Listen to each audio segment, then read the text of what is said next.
Good evening, everyone. Welcome to another episode of Spilling Tea. I'm your host, Tiffany Daniels.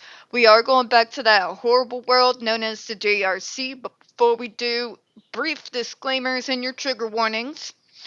If you are unfamiliar with the Stop the Shocks campaign or the campaign against the troubled teen industry, all the pertinent links are going to be right there in the description box.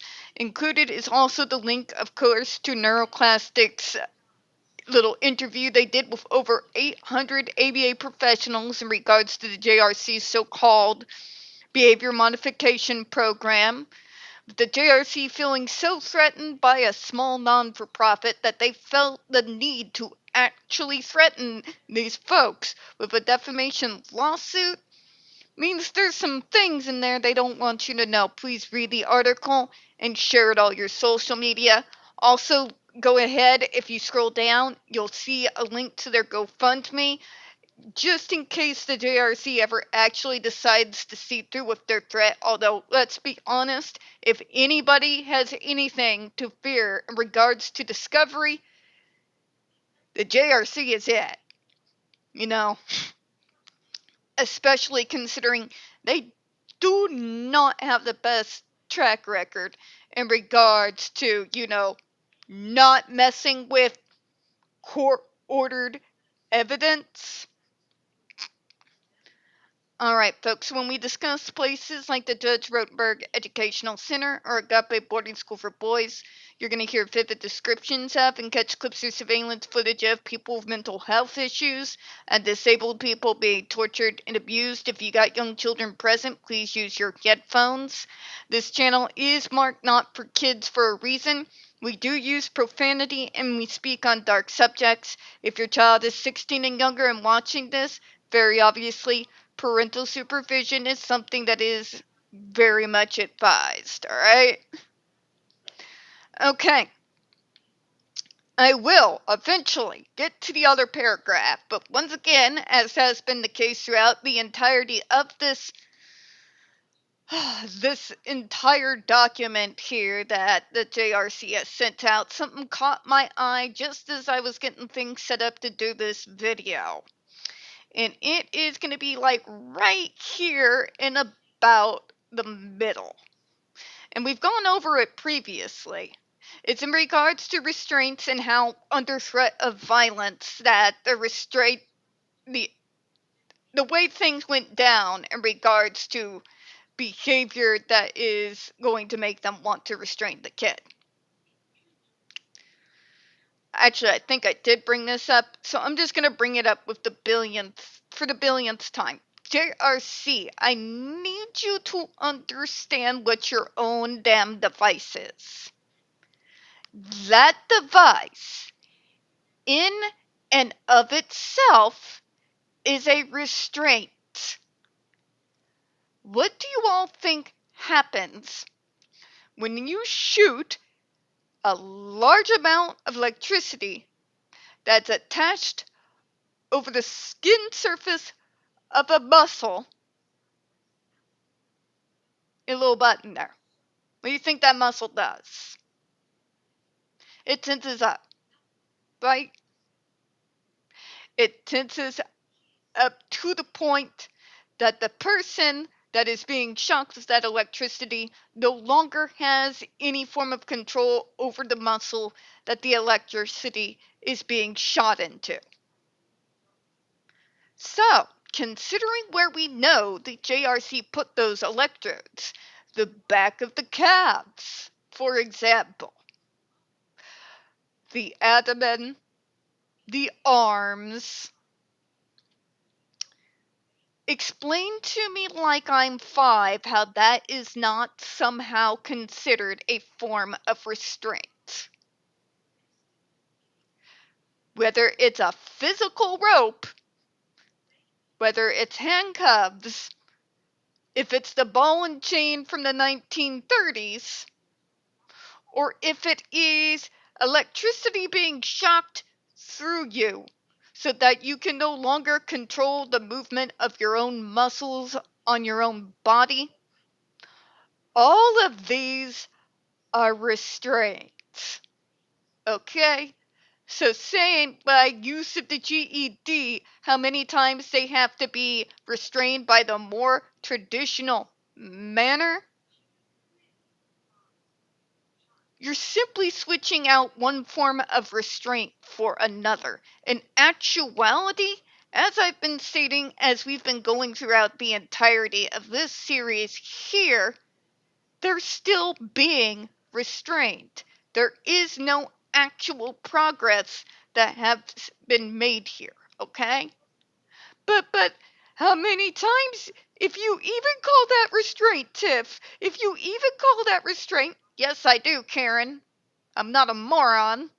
Anyways.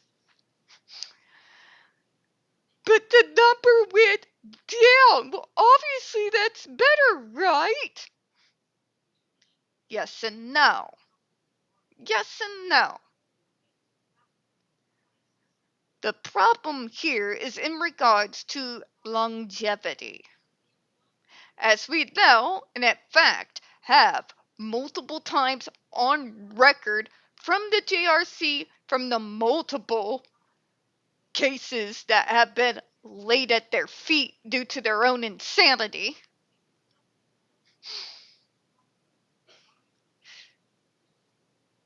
kids mask.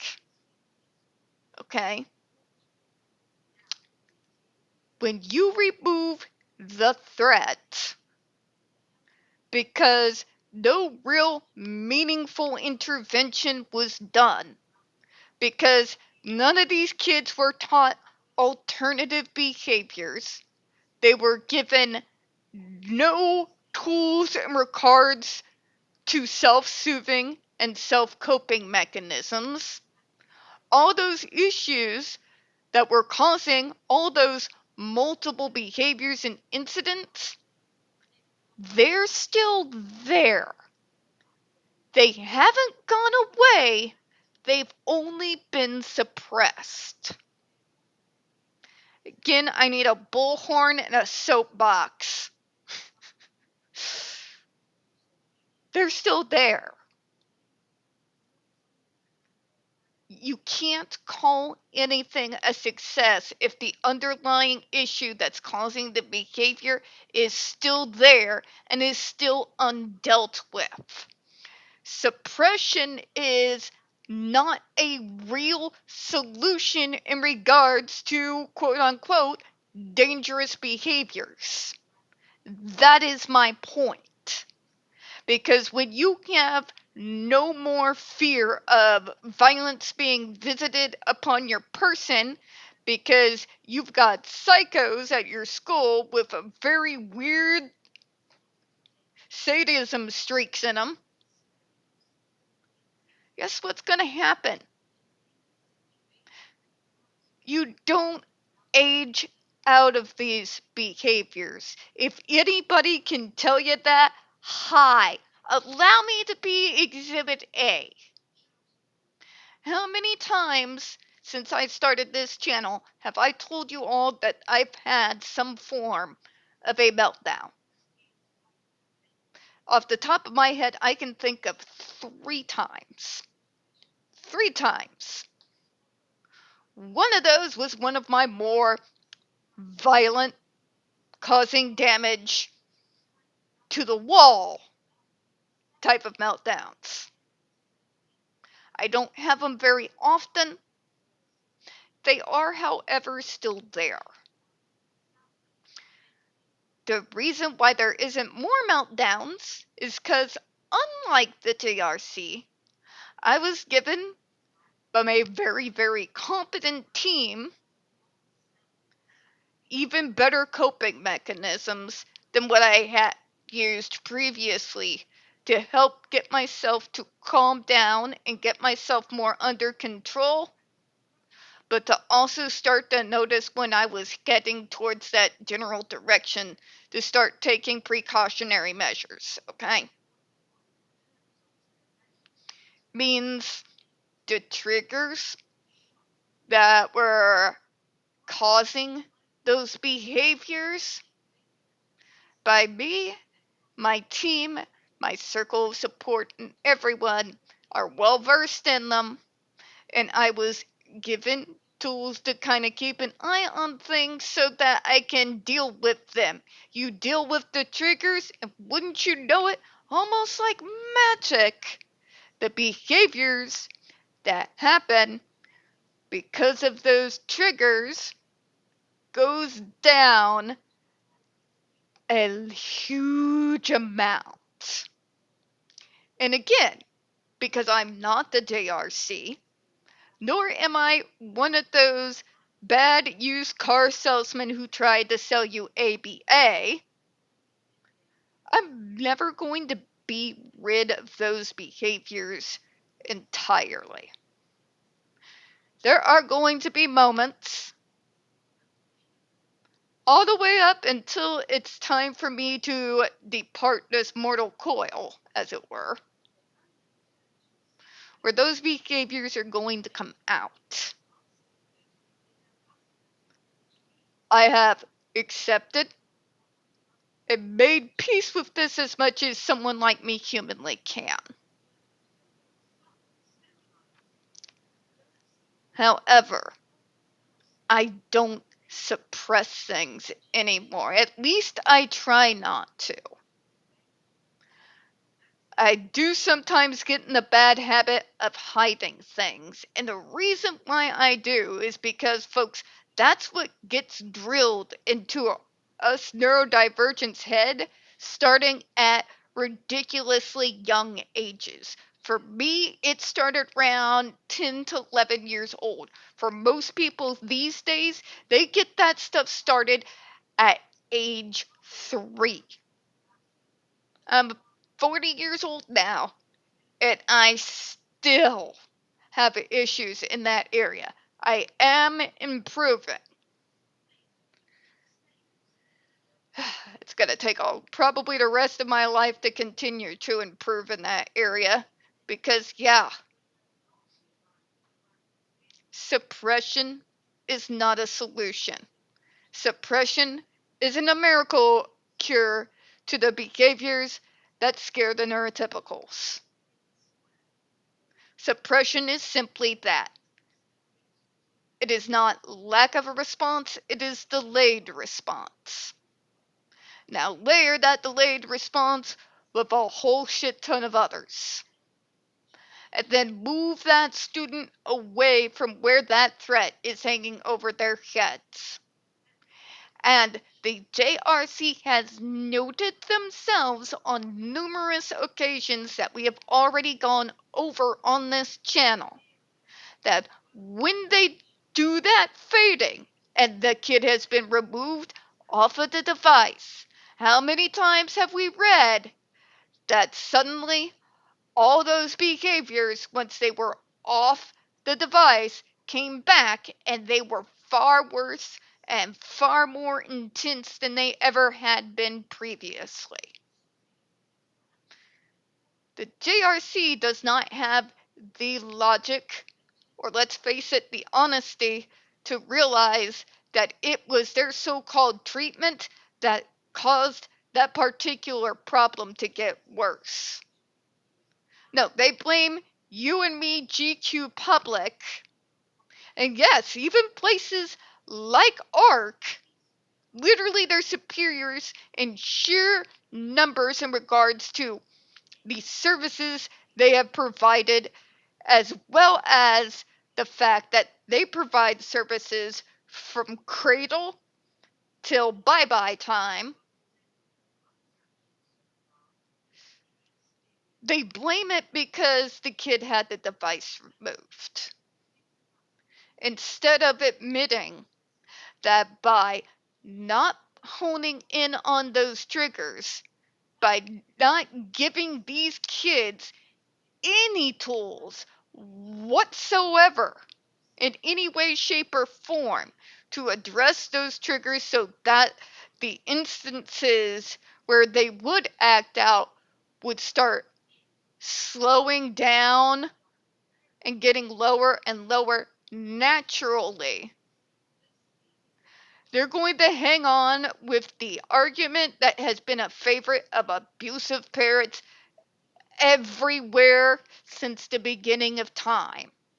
You all know which one I'm talking about, right? They only understand violence. But the JRC needs to make it sound good. They can't be as honest as those parents are. They are going to use it with a bunch of flowery, pseudosciency, nonsensical words. And for those who are not very well versed in this subject, it sounds all well and good. But that's why they hate, and I do mean hate, people like me. Not just because we are advocates for ourselves. No, that's fine. They've been able for the last several decades to just say, well, you understand they're disabled and they just don't know what's best for them. So that you should leave them to us. It's those of us like myself, Keith. There's been a few others out here. I know there's more going on the East Coast too that have been coming into this field of work, having been through the service system ourselves, whether it's psychiatrists, psychologists, social workers, case managers, mentorees who run leader programs. I got one of those. Which reminds me there's so much work I gotta do. But anyways, because they can't run that past you guys when we can sit there and by their own supposed field's terminology, tear it to shreds, and also shine light on how it is actually done. So this whole idea of but it got less and less and less. Yes, people tend, when you do exactly what they tell you to do, to be perhaps less inclined to visit you with violence. Although they will make sure that you feel that threat felt every single second of your damn life. We can mask, we can suppress, just the same as neurotypicals can. Suppression is not a solution because it's hiding the problem, not dealing with the problem. You see, violence can't solve issues like this. Violence only makes them worse, because eventually the dam always breaks. And when it does, guess who always pays the price? Alright, now we're going to go ahead and close out for this evening, folks. Now, hopefully, if I don't see something else by tomorrow, we'll finally move on to EL and take on their next piss poor attempt at character assassination. We don't get very many views on this channel. The few we do tend to get removed from time to time. Please don't forget to hit the like button, hit subscribe, and please don't forget to hit the comments. I appreciate your time this evening. As always, folks, we here at Spilling Tea hope you have a good one. I'm going to go get me some nice curry that has been made with boar meat. It's going to be awesome. I really do enjoy having folks who live out in the country, even though I no longer do. I'm just putting it out there and saying, but bye everyone.